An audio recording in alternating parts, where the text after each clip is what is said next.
नमस्कार, मैं श्रुति सिंह। स्वागत है आप सभी का इनसाइड झारखंड न्यूज के इस बुलेटिन में। चलिए जानते हैं आज की खबरों के बारे में। खबरों की शुरुआत करते हैं राजधानी रांची से। रांची झारखंड के सीएम हेमंत सोरेन की अध्यक्षता में बुधवार को कैबिनेट की बैठक हुई।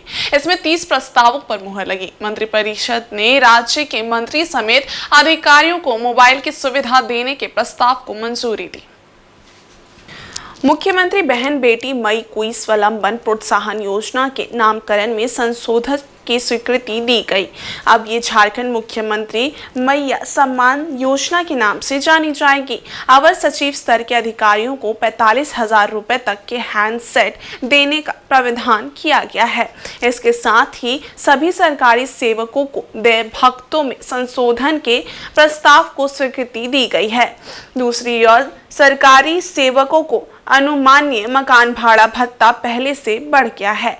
एक्स श्रेणी के शहरों में HRA 27% से बढ़कर 30%, वाई श्रेणी के शहरों में 18% से बढ़कर 20% और Z श्रेणी के शहरों में 9% से बढ़कर 10% करने की अनुमति प्रदान की गई है। इसके साथ ही स्टीफन मरांडी को राज्य 20 सूत्री कार्यक्रम कार्यान्वयन समिति के कार्यकारी अध्यक्ष के रूप में मनोनीत किया गया है। मुख्यमंत्री ग्राम गाड़ी योजना के तहत 10 तरह के यात्रियों को मुफ्त में यात्रा का लाभ दिया जाएगा। इन यात्रियों के लिए पहचान पत्र, स्मार्ट कार्ड निर्गत करने के लिए राज्य सरकार ने परिवहन विभाग को निर्देशित कर दिया है। कैबिनेट सचिव वंदना डाडेल ने बताया कि 10 तरह के लाभुकों की पहचान की गई, जिन्हें साल भर मुफ्त यात्रा का लाभ मिलेगा। अनुमान के मुताबिक इस योजना से 1 करोड़ व्यक्तियों को लाभ मिलेगा, जिस पर करीब 20 करोड़ रुपए खर्च होंगे। 10 श्रेणी के आम लोगों को पूरी तरह से मुफ्त यात्रा का लाभ प्रदान कराने के लिए संचालकों को 20 रुपए प्रति यात्री मिलेगा।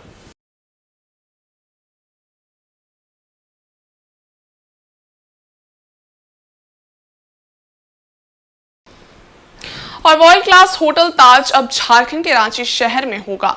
ये hotel Ranchi smart city campus में 6 एकड़ जमीन में बनेगा। इसके लिए सीएम हेमंत सोरेन की मौजूदगी में नगर विकास एवं आवास विभाग और the Indian hotels company limited के बीच MOU पर हस्ताक्षर हुआ। मौके पर सीएम हेमंत सोरेन ने कहा कि वो राज्य में एक ऐसी व्यवस्था खड़ी करना चाहते हैं जहां सभी की भागीदारी से झारखंड को एक नई पहचान मिल सके। सरकार गठन के साथ ही वे आंतरिक संसाधनों का बेहतर से बेहतर सदुपयोग और राज्य की प्रतिभाओं को तराशने के लिए एक एक कड़ी को जोड़ने का प्रयास कर रहे हैं, ताकि वे राज्य के विकास को नया आयाम दे सके। उन्होंने कहा कि इसके लिए लंबे समय से प्रयास जारी था, जो अब साकार हो रहा है। ये दिन काफी ऐतिहासिक और सुखद अनुभव देने वाला है। इस सुखद अनुभव में और भी इजाफा उस वक्त होगा जब ताज होटल राज्यवासियों को समर्पित किया जाएगा। ताज होटल स्थापित होने से पर्यटन विकास को बढ़ावा मिलेगा, जिससे झारखंड को वैश्विक पहचान भी मिलेगी। मौके पर मंत्री हफीजुल हसन, मुख्य सचिव L खियांगते, मुख्यमंत्री के अपर मुख्य सचिव अविनाश कुमार, नगर विकास विभाग के सचिव अरवा राजकमल, टाटा स्टील के CEO व MD TV Narendran, Tata steel के चाणक्य चौधरी मौजूद थे।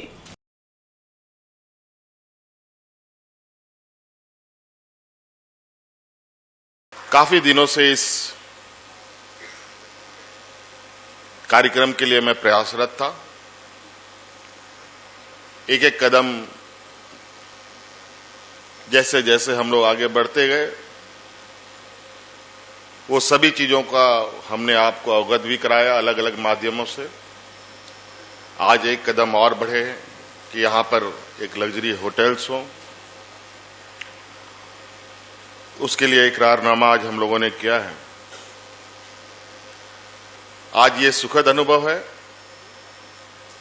मुझे लगता है ये सुखद अनुभव और सुखद होगा जब यहां ये एक ताज समूह का एक भव्य होटल बनकर के तैयार होगा और जनता को समर्पित होगा। आज ही मैंने अफ्रीका में फंसे हुए 25-30 बच्चों को रेस्क्यू करा करके झारखंड वापस लाया है।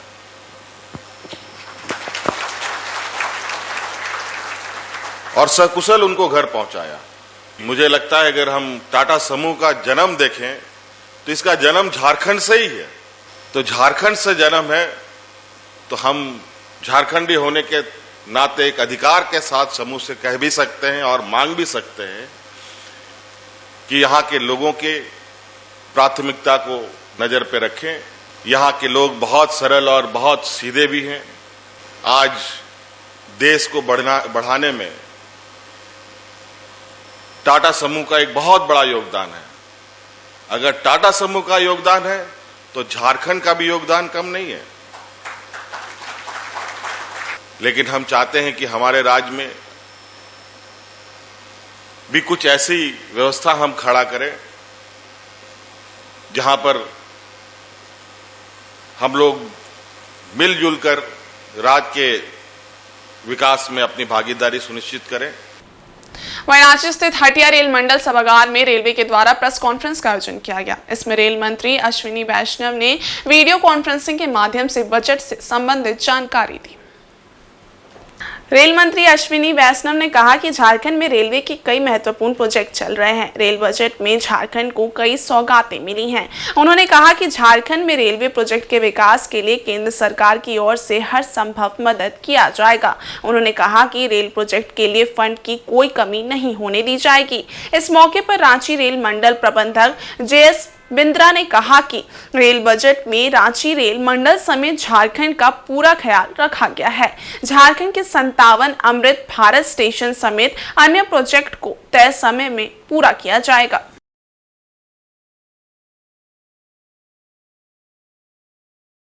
झारखंड में टोटल इन्वेस्टमेंट 52,885 करोड़ का रेलवे का होगा। 52,885 करोड़ रुपीस का इन्वेस्टमेंट झारखंड में होगा। 57 स्टेशन है जिनको अमृत स्टेशन के रूप में डेवलप किया जा रहा है। 57 स्टेशन लंबी लिस्ट है, आपके साथ शेयर करेंगे। बहुत अच्छा है, पूरा झारखंड इसमें कवर होता है। झारखंड अब 100% इलेक्ट्रीफाई हो गया है, ये भी गौरव की बात है।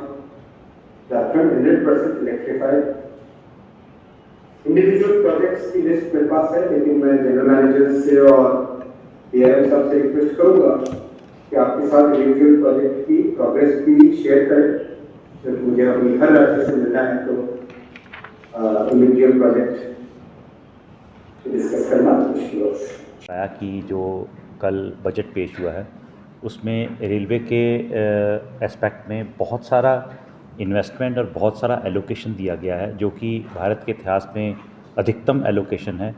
2,62,000 करोड़ रुपए का एलोकेशन जो इस बार बजट में दिया गया है वो उतना पहले आज तक ना कभी दिया गया है। तो ये एक बहुत बड़ी राशि है जिससे कि पूरे भारत में पूरी भारतीय रेलवे को बहुत ज़्यादा प्रोत्साहन मिलेगा, उसकी डेवलपमेंट में, इंफ्रास्ट्रक्चर इम्प्रूवमेंट में और कनेक्टिविटी बढ़ाने में, यात्री सुविधाएं बढ़ाने में, सेफ्टी बढ़ाने में।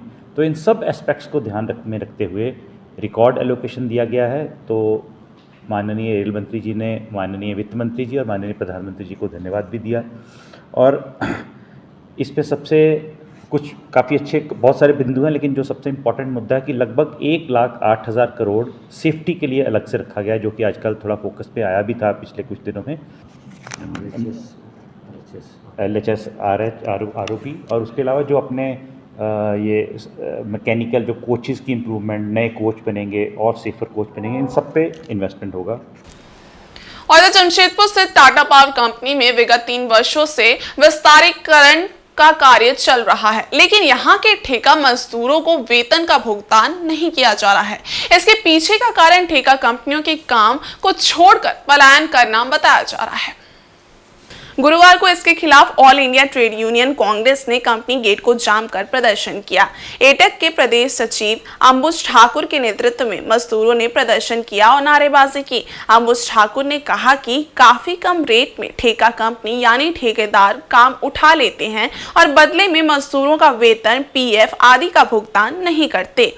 कहा कि जब इसके पीछे के कारणों का पता लगाया गया तब उन्हें जानकारी मिली कि कंपनी भी ठेकेदारों को समय पर भुगतान नहीं नहीं कर रही है। इसी कारण आज गेट को जाम करने की नौबत आ गई है। उन्होंने कहा कि जब जब एटेक के द्वारा गेट को जाम कर प्रदर्शन किया जाता है तब तक कंपनी वार्ता एवं भुगतान के लिए आगे आती है, जबकि ऐसी स्थिति नहीं आनी चाहिए। तकरीबन 100 से अधिक मजदूर इस समस्या से गुजर रहे हैं। ऐसे में उन्होंने कंपनी प्रबंधन से समय पर इनका भुगतान करने की अपील की है।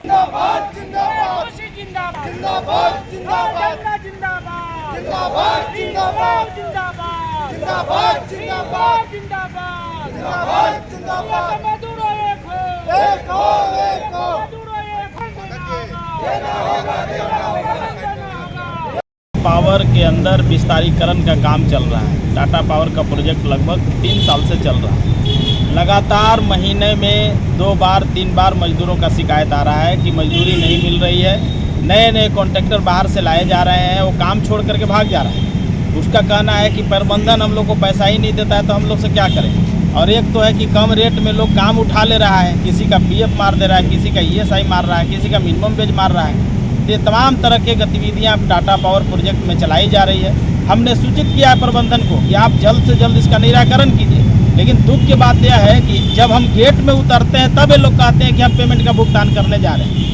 ये स्थिति है, इसीलिए हम मैनेजमेंट को आज चेतावनी देने आए हैं कि ऐसी स्थिति उत्पन्न नहीं हो, मजदूर गेट पर नहीं उतरे, इसकी व्यवस्था करें। आप एक सुदृढ़ कंपनी माने जाते हैं। टाटा का नाम पूरे विश्व में है और टाटा पावर के अंदर प्रोजेक्ट में इस तरह से गतिविधि चला करके मजदूरों का जो शोषण हो रहा है, हम उसका खिलाफ करते हैं, निंदा करते हैं कि ऐसे प्रबंधन के खिलाफ टाटा पावर को एक्शन लेना चाहिए। वहीं दक्षिण पूर्व रेलवे के जीएम अनिल कुमार मिश्रा झारसुगुड़ा और सरडेगा का निरीक्षण करने के बाद बुधवार की रात करीब 8 बजे राउरकेला पहुंचे। रेलवे स्टेशन के प्लेटफॉर्म संख्या 4 पर अपने स्पेशल ट्रेन से पहुंचने के बाद थोड़ी देर के लिए वे ट्रेन से उतरे और कड़ी सुरक्षा के बीच प्लेटफॉर्म का निरीक्षण किया। इस दौरान स्थानीय भाजपा नेता रंजीत नायक, मानिक चौधरी, प्रकाश पासवान, रिंकू सामल, अंकुश वर्मा समेत अन्य नेताओं ने जीएम अनिल कुमार मिश्रा से मुलाकात की और क्षेत्र के तमाम जन मुद्दों पर बातचीत की। बातचीत के दौरान भाजपाइयों ने राउरकेला रेलवे स्टेशन के बाहर मौजूद गुप्तियों को हटाने के मामले में रेल जीएम से बात की, जिस पर रेल जीएम ने दुकानदारों को राहत देने के संकेत भी दिए हैं। वहीं मीडिया से बातचीत में जीएम ने राउरकेला से बंडा मुंडा तक के 3rd लाइन शीघ्र पूरा होने की बात कही। 3rd लाइन पर सुरक्षा की अपील पर डीआरएम को राउरकेला एडीएम द्वारा लिखे गए पत्र को गलत बताया और ध्यान आकर्षण कराने पर एडीएम की चिट्ठी की आलोचना की। स्टेशन के निरीक्षण के दौरान उनके साथ उनके सचिव मनीष कुमार पाठक, डीआरएम एजे राठौड़ समेत जोनल व मंडल स्तर के तमाम पदाधिकारी मौजूद थे।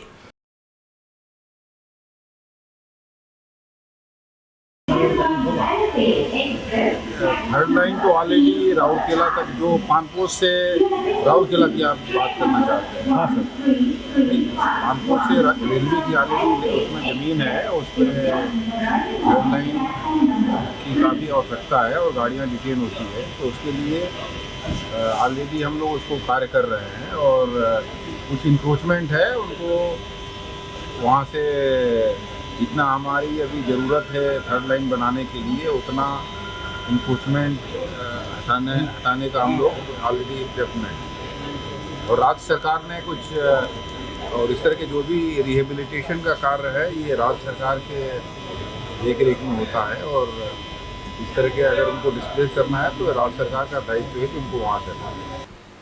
झारखंड विधानसभा चुनाव में यदि वोट डालना है तो गुरुवार को 12 बजे से 1 बजे तक #नाम जांचो अभियान का हिस्सा बने। मतदान केंद्र पर लगी मतदाता सूची, बीएलओ, वोटर हेल्पलाइन या 1950 पर कॉल कर पुष्टि कर लें कि आपका नाम मतदाता सूची में अंकित है या नहीं। अगर अंकित नहीं है तो उसे जुड़वा लें। इस प्रक्रिया से उन सभी को गुजरना होगा जिन्होंने लोकसभा में वोट डाला है और जो इससे वंचित रह गए हैं।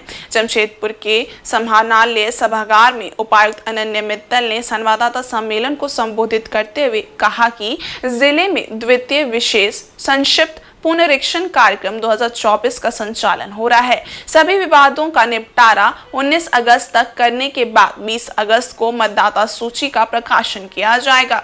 संवाददाता सम्मेलन में DDC Manish Kumar, ARO Priyanka Singh, SDO Parul Singh, DPRO मौजूद थे। उपायुक्त अनन्य मित्तल ने कहा कि 25 जुलाई को मतदाता सूची का प्रारूप प्रकाशित किया जाएगा। सभी मतदान केंद्रों पर प्रारूप प्रकाशित मतदाता सूची की प्रति एवं प्रपत्र 6, 7 व 8 के साथ BLO उपस्थित रहेंगे। इस बाबत सभी BLO को जरूरी दिशा निर्देश दिया गया है। मतदान केंद्रों पर उक्त तिथि को BLO आमजनों को अभियान के संबंध में जानकारी देंगे। साथ ही मतदाता सूची में पंजीकरण आदि भरा हुआ प्रपत्र प्राप्त करेंगे। जिन्हें अपना नाम बदली कराना है वे फॉर्म 8 भरेंगे। फॉर्म 8 भरने से उनका पूर्व स्थल पर ही मतदाता सूची में लिखा हुआ नाम स्वतः विलोपित हो जाएगा। जिन्हें पहली बार वोटर कार्ड बनाना है वे फॉर्म 6 भरेंगे। एक बारगी में एक ही दावा आपत्ति पर कार्रवाई होगी। दावा एवं आपत्ति संबंधी आवेदन देने की अवधि 25 जुलाई से 9 अगस्त तक रहेगी। इसके अलावा विशेष अभियान 27-28 जुलाई और 3-4 अगस्त को चलाया जाएगा।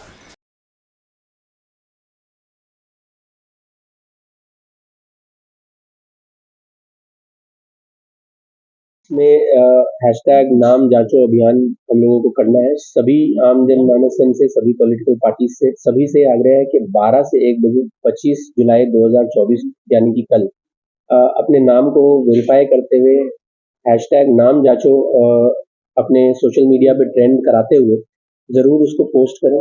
जरूर सभी लोग वोटर लिस्ट में अपने चेक करें कि उनका नाम वोटर सूची में अवेलेबल है या नहीं। अगर नहीं है तो उससे संबंधित आवश्यक कार्रवाई करें। वो वोटर हेल्पलाइन ऐप के थ्रू या फिर वोटर हेल्पलाइन नंबर के थ्रू या फिर हमारे जो गवर्नमेंट ECI का पोर्टल है उसके थ्रू या फिर BLO से संपर्क में आते हुए अपने नाम ऐड भी करा सकते हैं। दूसरी जगह से अगर चेंज कराना है तो फॉर्म 8 भी भर सकते हैं और भी करेक्शंस जो है वो फॉर्म 8 के द्वारा की जा सकती है। इन सभी चीजों को कराते हुए आगे अपना इस बार आने वाले इलेक्शन में भागीदारी बने। कल 12 से 1 बजे तक जो भी नाम अपने जांचते हैं वोटर लिस्ट में उसको हैशटैग नाम जांचो लिखते हुए सोशल मीडिया पे जरूर करें। इधर डोंगवा पोसी में कार्यरत चीफ लोको इंस्पेक्टर AK स्वाई के सेवानिवृत्ति से पूर्व रेलवे कर्मियों ने बैंड बाजे की धुन पर नाचते गाते हुए पूरे सम्मान के साथ विदाई दी। मालूम हो कि 37 साल से ज्यादा रेलवे में अपनी सेवा देने के बाद AK स्वाई इसी माह की अंतिम तारीख को रिटायर्ड हो रहे हैं। उन्होंने सफलतापूर्वक अपना कार्यकाल पूरा किया। उनके रिटायरमेंट से पहले डोंगवा पोसी के रेल कर्मियों ने एक शानदार विदाई समारोह आयोजित कर नाचते गाते हुए उन्हें विदाई दी। इस अवसर पर उनके परिजनों के अलावे उनके शुभचिंतक, सहकर्मी और अधिकारी बड़ी संख्या में मौजूद थे। विदाई समारोह में विशेष रूप से ADEE के Umesh, senior DMO Prakash Kumar, CCC PK Behera, डोंगवा पोसी में कार्यरत सभी CLI लोको पायलट्स और सह लोको पायलट्स, फेयरवेल कमेटी के सचिव BK पाल और मेंस कांग्रेस के डोंगवा पोसी शाखा सचिव सुभाष मजुमदार मौजूद थे। इस अवसर पर सभी ने उनके लंबे और सफल कार्यकाल की प्रशंसा की और उनके अच्छे स्वास्थ्य के साथ सुखमय जीवन की कामना की। इस दौरान उन्हें विभिन्न उपहारों से भी रेलकर्मी और अधिकारियों ने सम्मानित किया। इस अवसर पर डोंगवा पोसी मेंस कांग्रेस के शाखा सचिव सुभाष मजुमदार ने कहा कि सेवानिवृत्त हो रहे CLI AK स्वाई हम सभी रेल कर्मियों के लिए प्रेरणा स्रोत हैं। उन्होंने रेलवे की जिस तरह ईमानदारी के साथ सेवा की है उससे सभी रेल कर्मियों को प्रेरणा लेनी चाहिए ताकि जब आप रिटायर्ड हों तो आपका विदाई समारोह भी एक यादगार पल बन जाए, जो कि आज AK स्वाई के विदाई समारोह में देखने को मिल रहा है। सुभाष मजुमदार ने AK स्वाई को गुलदस्ता भेंट कर उनके स्वस्थ और सुखद जीवन की कामना करते हुए उन्हें रेलवे के 37 साल सेवा करने की बधाई दी है।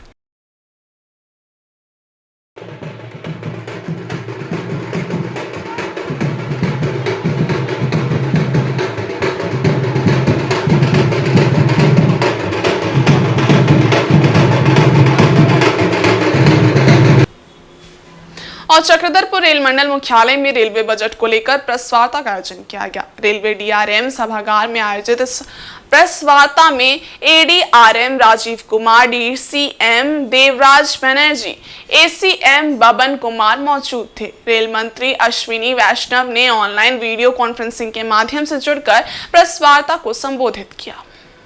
रेल मंत्री ने कहा कि पूरे झारखंड में रेलवे के विकास को लेकर भारत सरकार का विशेष रूप से फोकस है। उन्होंने बताया कि उड़ीसा में 54,424 करोड़ की लागत से रेलवे का विकास कार्य चल रहा है, जिसमें से 10,586 करोड़ की लागत से वित्तीय वर्ष 2024-25 में रेल विकास की परियोजनाओं को धरातल पर उतारा जा रहा है।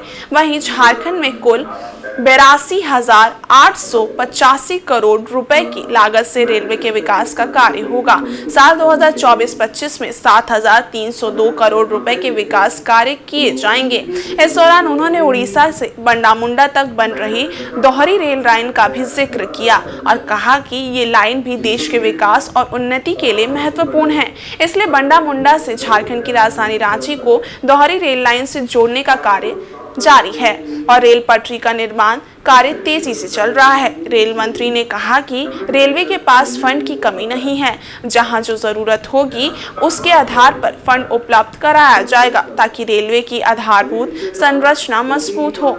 अपने संबोधन के दौरान उन्होंने पिछली यूपीए सरकार पर खूब निशाना साधा। कहा कि पिछली सरकार की तुलना में कई गुना ज्यादा रेल पटरी का निर्माण हो रहा है। मांग के अनुरूप ज्यादा से ज्यादा ट्रेन चलाने के लिए आधारभूत संरचना में इजाफा करते हुए रेलवे की क्षमता को और बढ़ाया जा रहा है। पिछली सरकार की तुलना में इस साल ज्यादा रेल कर्मियों की नियुक्ति भी हुई है। उन्होंने पूर्व रेल मंत्री पर भी टिप्पणी की। उन्होंने रेलवे की विकास योजना के धरातल पर लाने में सबसे बड़ी बाधा जमीन अधिग्रहण को बताया और कहा कि ये एक राज्य से जुड़ी हुई समस्या है जिसमें उन्हें राज्य सरकार के सहयोग की जरूरत है। अभी पिछले साल 14.5 किलोमीटर पर 4 किलोमीटर पर डे से 14.5 किलोमीटर पर तो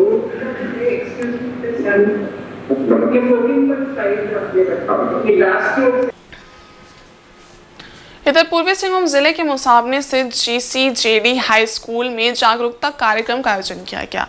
इसमें गैर सरकारी संगठन सरोज देवी फाउंडेशन के द्वारा छात्राओं को मासिक धर्म के बारे में जानकारी दी गई।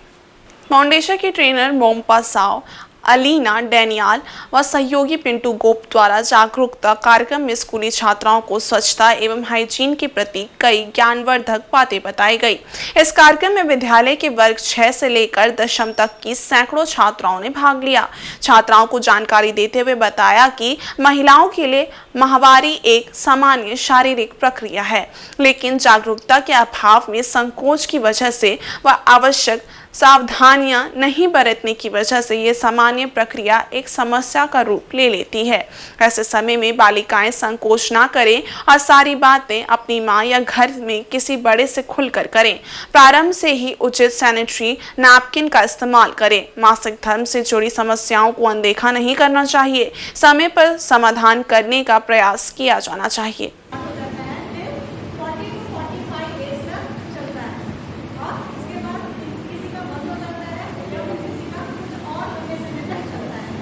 नहीं करना चाहिए, ये क्या क्या करना चाहिए, क्योंकि आज के समय बच्चों से हम लोगों को ये हाइजीन शुरू होता है। मासिक धर्म बहुत ही कम उम्र में हो जाता है, तो उसके कारण जो खान पीन कैसे हो, किस तरह से होना चाहिए, हमारा शरीर में आयरन का कमी है, बहुत सारे इन्फेक्शन हो जाता है, तो इसके बारे में जागरूक करना है सभी को। इसी का टॉपिक, आज का टॉपिक यही है सर। देखिए, हर मिडिल क्लास स्कूल में हम कोशिश करते हैं कि हर बच्चों को ये जानकारी पहुँचे, क्योंकि बच्चों बहुत सारा उसको डर से नहीं बताते हैं दूसरों को। मम्मी पापा भी नहीं पूछते हैं कि क्या करना चाहिए, नहीं करना चाहिए। तो हम चाहते हैं हम हर मिडिल क्लास बच्चों को स्कूल का जाके उनको हाइजीन कैंप के बारे में बताते हैं कि कैसे उस समय हम लोगों को क्या करने से हमारा फ़ायदा क्या क्या है और नहीं करने से हमारा नुकसान क्या क्या है, इसके बारे में। इधर सरायकेला जिले के कपाली ओपी अंतर्गत आशियाना प्रकृति पुड़ी सिल्ली तमूलिया पंचायत के सामने 23 वर्षीय युवक उमेर अली की पत्थर व तेज हथियार से हमला कर हत्या कर दी गई। घटना बुधवार रात 8 बजे के आसपास की बताई जा रही है। मृतक मूल रूप से सरायकेला खरसावां के कदमबीहा गांव का रहने वाला था। मिली जानकारी के अनुसार उमर अली पिछले 1 माह से आदित्यपुर मुस्लिम बस्ती में कमरा किराए पर लेकर रह रहा था। वह आदित्यपुर के एक निजी कंपनी में काम करता था। घटनास्थल से पुलिस ने शराब की बोतल, 4 ग्लास सिगरेट बरामद किया है। अंदेशा लगाया जा रहा है कि शराब पीने के बाद उसकी हत्या कर सभी फरार हो गए। सूचना पाकर रात 9 बजे उसके परिवार वाले खरसावां गांव से घटनास्थल पहुंचे और शव की पहचान की। परिवार वालों ने हत्या का आरोप गांव के ही 2 युवकों पर लगाया है। बताया कि वे लोग पिछले कुछ दिनों से धमकी भी दे रहे थे। फिलहाल सर्किल इंस्पेक्टर अजय कुमार व कपाली प्रभारी सोनू कुमार सभी बिंदुओं पर जांच कर रहे हैं। मोबाइल खंगाला जा रहा है कि आखिरी बार उसकी किससे बातचीत हुई और उसे घटनास्थल पर कौन ले गया था। सीसीटीवी फुटेज भी पुलिस खंगाल रही है।